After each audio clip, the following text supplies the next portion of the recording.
Hello friends, स्वागत है आप सभी का आपके अपने यूट्यूब चैनल मिक्स नॉलेज पर। जैसा कि हम सभी जानते हैं कि नवरात्रि हिंदू धर्म के विशेष त्योहारों में से एक है। यह त्यौहार पूरे देश में धूमधाम से मनाया जाता है। इसमें माँ के अलग अलग रूपों की पूजा की अर्चना की जाती है। नवरात्रि में कई लोग 9 दिन का व्रत भी करते हैं। साथ ही नवरात्रि के व्रत को पूरा करने के लिए कन्या पूजन का भी विधान है।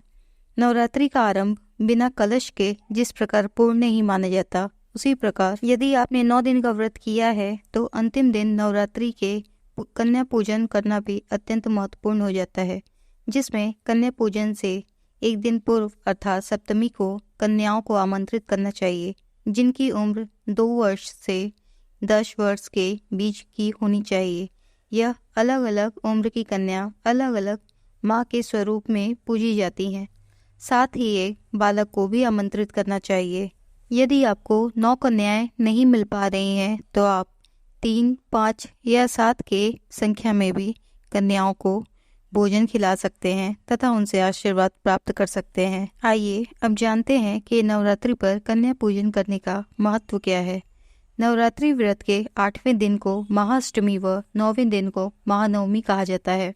इस दिन माँ दुर्गा के भक्त माँ की आराधना करने के बाद कन्या पूजन करते हैं। कन्या पूजन के समय घर पर छोटी छोटी बच्चियों को घर पर खाना खिलाया जाता है तथा कहीं कहीं काला चना व मीठा हलवे का प्रसाद भी खिलाया जाता है, जिसके बाद कन्याओं को भेंट में कुछ उपहार भी दिए जाते हैं। मान्यता है कि नवरात्र में माँ दुर्गा इन छोटी छोटी कन्याओं के रूप में आशीर्वाद देने आपके घर आती हैं। आइए अब जानते हैं नवरात्रि कन्या पूजन विधि क्या होनी चाहिए। सर्वप्रथम 9 कन्याओं को एक दिन पूर्व आमंत्रित करें तथा इन कन्याओं की उम्र 2 वर्ष से 10 वर्ष के बीच की होनी चाहिए। हर उम्र की कन्या माता के अलग अलग स्वरूप का प्रतिनिधित्व करती हैं। यदि 9 कन्या न मिल सके तो 3, 5, 7 की संख्या में कन्या पूजन करना चाहिए। सबसे पहले किसी बर्तन में कन्या का चरण धुलवाएं तथा साफ कपड़े से उन्हें पोंछ दें। उसके बाद उन्हें आसन दें, तिलक लगाएं तथा इसके बाद उन्हें कुछ खाने को मीठे में प्रसाद, हलवा, पूड़ी, काले चने दें। प्याज लहसुन का प्रयोग सर्वथा इसमें वर्जित माना गया है। जब भोजन ग्रहण कर लें तो उनके हाथ धुलवाएं तथा उन्हें गिफ्ट या दक्षिणा दें और उनके चरण स्पर्श करें। इस प्रकार आपका कन्या पूजन पूर्ण हुआ।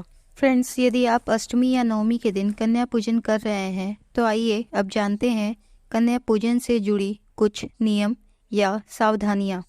यदि आप अष्टमी या नवमी के दिन कन्या पूजन करते हैं तो इस दिन आपको सबसे पहले सुबह उठकर घर की सफाई कर लेनी चाहिए।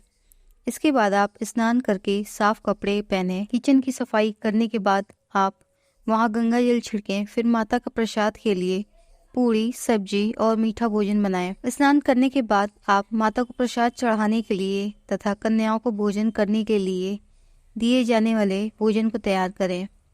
खाना पकाने के बाद घर के मंदिर में माता को सभी भोजन में से थोड़ा थोड़ा प्रसाद चढ़ाएं। इसके बाद माता की विधि विधान से पूजा करने के बाद घर में कन्याओं को आमंत्रित करें। इस बात का खास ध्यान रखें कि कन्या पूजन केवल 2 वर्ष से 10 वर्ष तक के बीच की कन्याओं का ही किया जाता है। इन कन्याओं की संख्या 9 हो सकती है।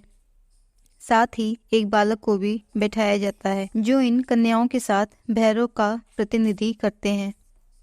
कन्याओं को घर बुलाने के बाद अपने हाथों से उनके पैरों को पानी से धोएं। इसके बाद सभी कन्याओं को किसी उचित स्थान पर बिठाएं। फिर अक्षत, पुष्प, कुमकुम लगाकर उनसे आशीर्वाद लें। इसके बाद आप कन्याओं को भोजन खाने के लिए दें। भोजन के बाद सभी कन्याओं का पैर छूकर उनसे आशीर्वाद लें। फिर उन्हें कुछ दक्षिणा या उपहार देकर विदा करें। फ्रेंड्स, तो ये था कन्या पूजन का महत्व, विधि विधान तथा कुछ जरूरी नियम। यदि आज का आप लोगों को ये वीडियो पसंद आया, ये जानकारी पसंद आई तो प्लीज़ चैनल को सब्सक्राइब और वीडियो को लाइक करना ना भूलें। मिलते हैं जल्दी किसी नए वीडियो में नई जानकारी के साथ। तब तक के लिए टेक केयर, बाय बाय।